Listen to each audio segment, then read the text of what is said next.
Hello everybody, this is Marcus Toole and I'm back in my garden again, and it is Sunday, June 22nd, day after summer solstice, day before my birthday. And this is the Golden Boy pear tree, which has a few pear drifts on it. It doesn't have a huge crop this year, but it has some. Underneath it I have put some buckets, and you see there are bushes in the buckets. Those are actually pieces of branches of shrubbery and oak trees shading some baby peppers. I got my final order of super hot and habanero type peppers for the season from Refining Fire. I did decide to put them in the 5-gallon buckets. Actually, after I planted them, I noticed that the black-eyed Susans were beginning to finish up. And I was like, well, I could have put them in gallon buckets and I could have put them in the flower bed when these things finish, because I might put something in here, because these black-eyed Susans will probably be gone by the end of the week. But really, that would not have worked very well, because at least 2 of the peppers here have a lot of ghost pepper in their genetics, and that would actually, 2 of them are ghost peppers, and they just don't like that right there will get too much sun.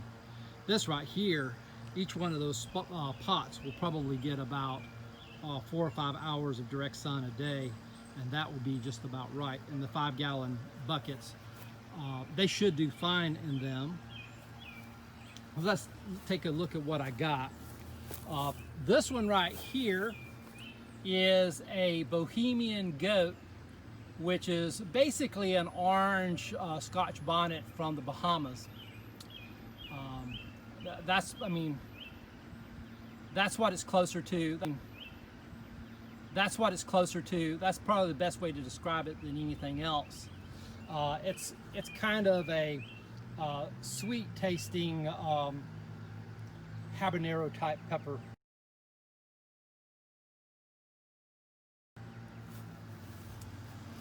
This one here is a chocolate ghost pepper, and the chocolate ghost pepper is a very gnarly looking pepper, a very hot pepper. It's a dark colored variant of the red ghost pepper.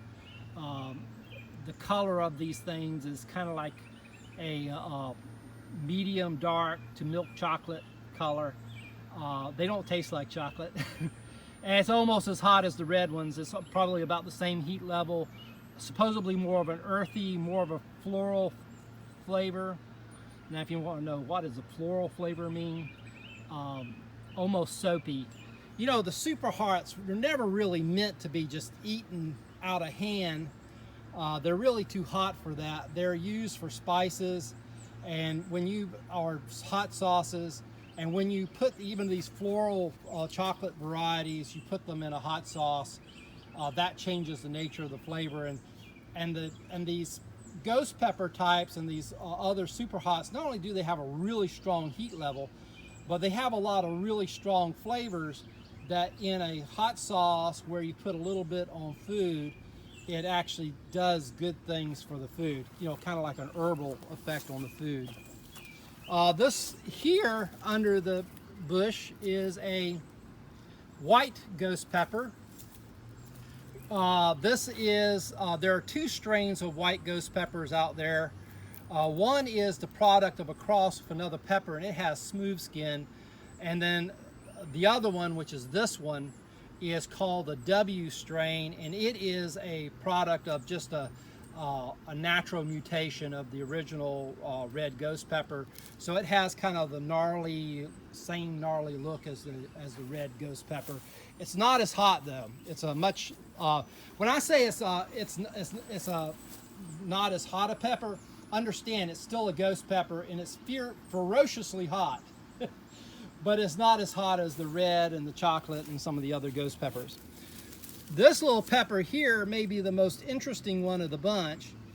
It is a Merupi pepper. And this is actually a wild pepper from the Amazon. It's a white variety. fact, the Merupi pepper looks like a small white ghost pepper, kind of. But this is actually could well be the ancestor of all the habaneros and Scotch bonnets and super hot peppers. It's basically a wild pepper from the jungles of the Amazon, and supposedly has a very unique and very pleasant flavor and a very different sort of burn. This little pepper here in the shade is a big mustard mama, and it has kind of a greenish mustard looking leaf fruit on it. Supposed to be ferociously hot. This averages around 1,500,000 Scoville units, which is way hotter than a ghost pepper. About halfway between a ghost pepper and a Carolina Reaper. The variety is still unstable, so you can get all kinds of color and size and heat level variations. Some could be as hot as 2 million Scoville units. So we're talking about a hot, hot, hot pepper.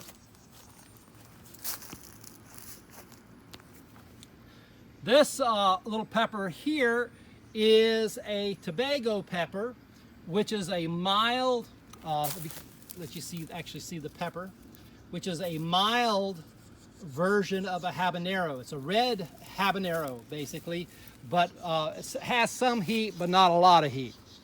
Okay, let's look at the peppers I planted the other day. They're still looking good.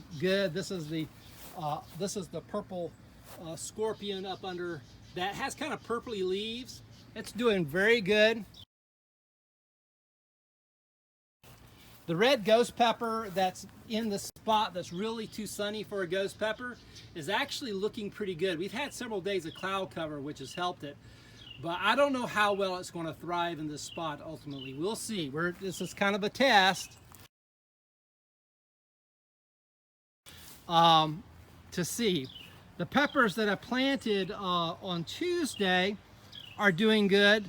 You know, the branches giving them protection. This is really, even though they were planted Tuesday, this is really the first day where they're getting a really hot summer Georgia day with no real cloud breaks. So, and you can tell, like for instance, this little pepper here is a Carbonero. Now, a Carbonero has a lot of ghost pepper in it, even though it has kind of small leaves.